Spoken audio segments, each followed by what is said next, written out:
Energy keeps cities running, but what's really the truth about it is, climate plan's feasibility.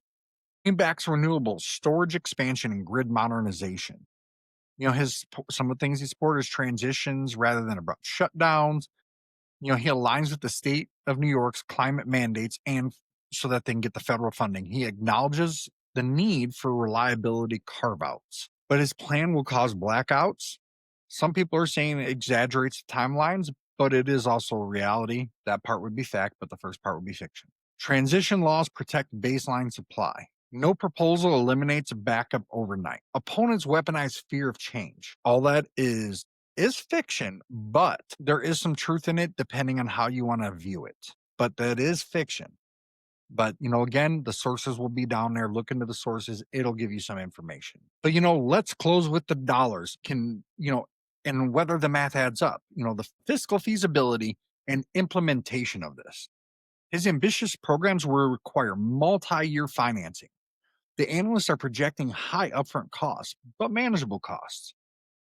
But remember, these same analysts hope that certain things are going to happen and that there's no other factors that are going to mitigate anything. Remember, raising taxes on the rich drives them out. Proof, New York. Proof, Washington State.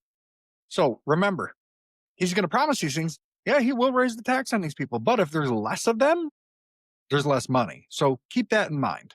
Transparent procurement could limit waste, but we know with government that things will be hidden and abused. Long-term success hinges on execution, not his aspirations.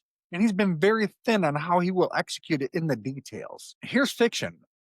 Some of what his circle has said, zero cost to taxpayers, that's a lie. That's a fantasy. The energy initiative affects budgets and taxes, and it affects the taxpayers' pockets. Ignoring trade-offs, that's going to erode trust in him. Honesty about costs earn credibility. Be honest. This is a first time we did the 20 factor fiction segment.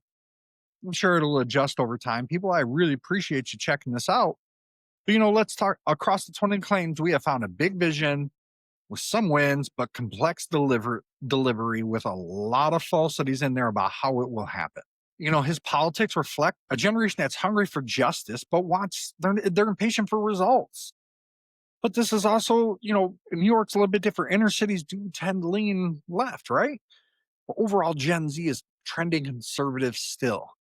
So these are pockets, but he's neither the villain nor the savior that social media claims. There's a lot of people, oh, he's going to save everything. Oh, no, but he's a case study to see how bold ideas meet bureaucratic reality and how both sides are going to get a reality check.